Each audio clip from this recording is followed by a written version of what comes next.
আসসালামু আলাইকুম। আজকে শেয়ার করেছি আপনাদের সাথে সুজির পায়েস রেসিপি।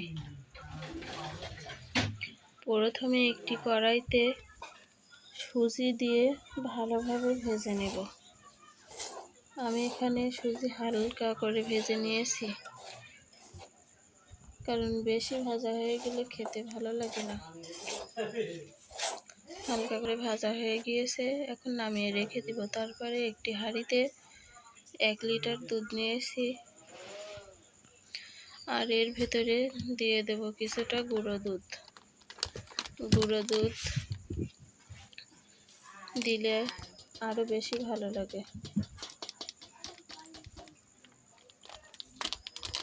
গুঁড়ো দুধ দিয়ে পানির সাথে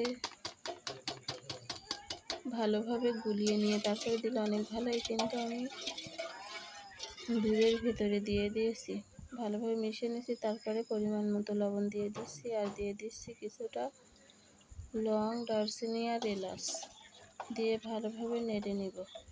তারপরে দিয়ে দিব ভেজে গুঁড়ি করে রাখা বাদাম দিয়ে ভালোভাবে মিশিয়ে নেব। তারপরে দিয়ে দেব 1 কাপ পরিমাণ চিনি দিয়ে ভালোভাবে চিনিটা গুলিয়ে নেব। বারবার নেড়ে দিচ্ছি আমি, চিনিটা যেন তলায় না লেগে যায়।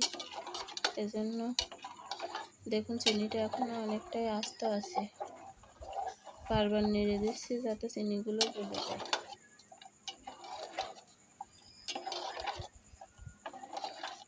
এখন চিনিটা পুরোটাই গলে গিয়েছে। তারপরে দুধে বলক চলে আসলে আর একটু নেড়ে দেব, না হলে উতলিয়ে পড়ে যাবে। তারপরে দিয়ে দেব ভেজে রাখা সুজি দিয়ে ভালোভাবে নেড়ে দিচ্ছি, না হলে দলা পাকিয়ে যাবে। দেখুন তবুও একটি দলা পাকিয়ে গিয়েছে, সেটা আমি তুলে নিয়েছিলাম।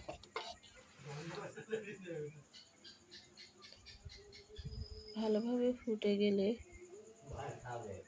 জাল বন্ধ করে দেব, তারপরে নামিয়ে নেব।